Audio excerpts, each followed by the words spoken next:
2 vezes mais rápidos que o som. Tão alto que dava para ver a curvatura da Terra e uma sensação indescritível de parecer viajar no tempo. Eu sou William Toffoli, narrador do Mistérios do Mundo, e aqui está o nosso vídeo sobre o Concorde, o mais icônico avião supersônico da história.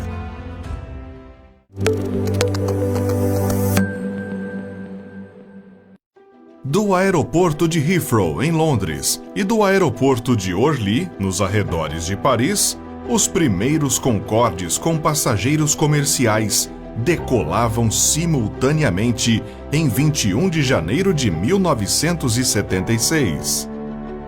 O voo de Londres ia para o Bahrein, no Golfo Pérsico, e o de Paris para o Rio de Janeiro, com uma escala no Senegal. Quando em cruzeiro, o jato viajava a incríveis 2.180 km por hora, ou Mach 2, 2 vezes a velocidade do som. Uma façanha que poucos tiveram a oportunidade de presenciar. Voando tão alto, turbulência era coisa rara para o Concorde.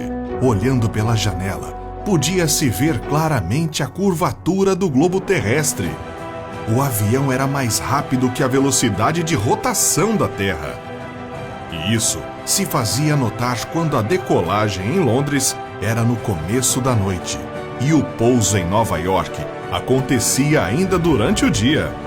Era como um pôr do sol invertido e a sensação de uma viagem no tempo.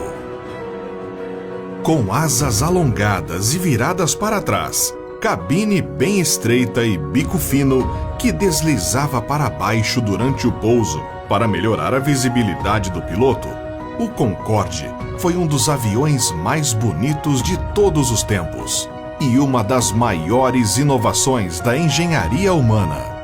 Os voos supersônicos foram o culminar de um esforço de 12 anos que uniu engenheiros ingleses e franceses na tentativa de criar um concorrente para o soviético Tupolev Tu-144. Em 1962, 15 anos após o piloto Chuck Yeager romper a barreira do som, a Grã-Bretanha e a França assinaram um tratado para desenvolver o primeiro avião supersônico de passageiros do mundo. No ano seguinte, o presidente John Kennedy propôs um projeto semelhante nos Estados Unidos, mas a ideia nunca foi para frente. Havia imensos desafios técnicos na construção de um avião capaz de superar a barreira do som. Os motores precisavam ser 2 vezes mais potentes do que os fabricados para os jatos normais, e toda a estrutura tinha que suportar um enorme problema. Quanto mais rápido um objeto se move, maior é o atrito com o ar. E quanto mais atrito, mais quente o material fica. Os engenheiros escolheram ligas de alumínio e tiveram que montar um avião sem soldas. A temperatura mais alta que o alumínio pode sustentar durante a vida útil da aeronave é de 127 graus, temperatura que é atingida quando o avião viaja a exatos Mach 2.02. A ideia inicial do projeto era que o Concorde pudesse chegar a Mach 2.5. O problema era que a estrutura teria que ser feita em titânio, mas em quantidades que eram inviáveis para manter o projeto. De fato, cada especificação foi cuidadosamente pensada. Os motores turbojatos foram escolhidos porque os turbofãs tinham muito atrito.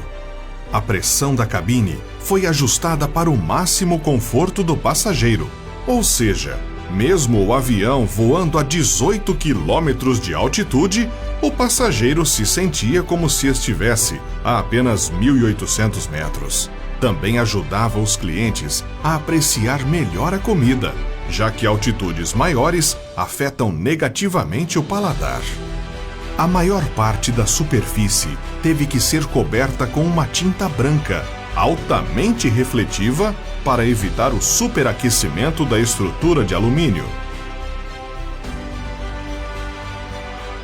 O acabamento reduzia a temperatura da fuselagem em até 11 graus. Após o pouso, ao tocar nas janelas pelo lado de fora, era possível ainda sentir o calor. Mas tanta tecnologia tinha um preço. Um preço que poucas companhias aéreas estavam dispostas a pagar. A crise do petróleo nos anos 70 atingiu em cheio o mercado da aviação e uma avalanche de cancelamentos de pedidos surpreendeu negativamente os governos da França e Inglaterra. Acidentes com vítimas fatais do concorrente do Concorde, o Tupolev, não ajudaram em nada e alegados problemas ambientais vieram à tona. Apenas 2 empresas investiram no projeto, as 2 principais companhias do Reino Unido e França, a BOC, hoje British Airways, e a Air France. Ao todo, somente 16 unidades foram fabricadas para as 2 companhias. O público ficou maravilhado com a aeronave, mas voar nela era para poucos. As passagens eram ainda mais caras que as dos voos de primeira classe e ultrapassavam os $10.000 em valores atuais. Muito pelo elevadíssimo consumo de combustível necessário para fazer o Concorde viajar 2 vezes mais rápido que o som. Para que os voos supersônicos dessem lucro, eles tinham que decolar com pelo menos 90% de sua capacidade, o que nem sempre acontecia.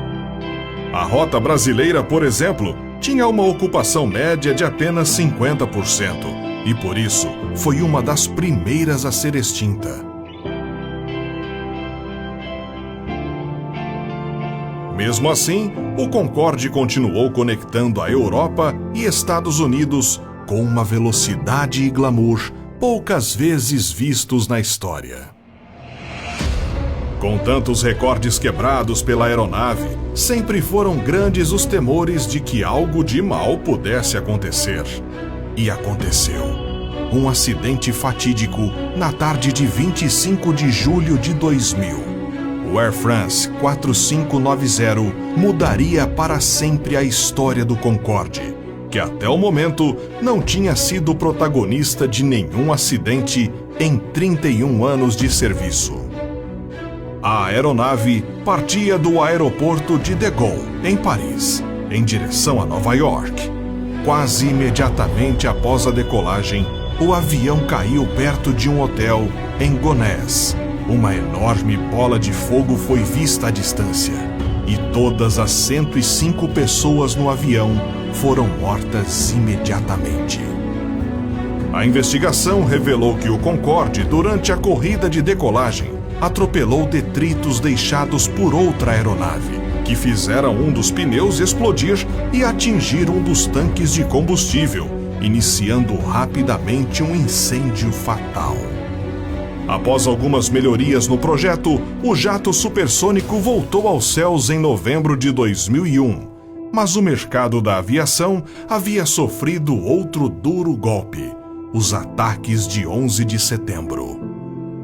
Com cada vez menos pessoas dispostas a pagar preços exorbitantes de passagens e com um custo cada vez mais elevado de manutenção, os céus ouviram o boom supersônico do Concorde pela última vez em 26 de novembro de 2003.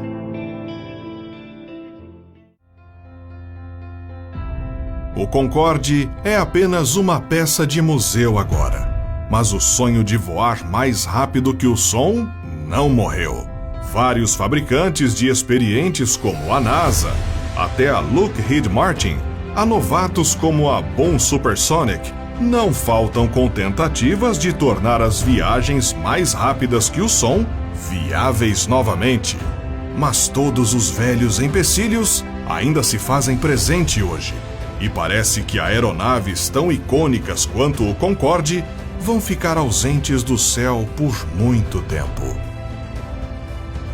Gostou de conhecer a história desse avião magnífico? Conte nos comentários. Até a próxima!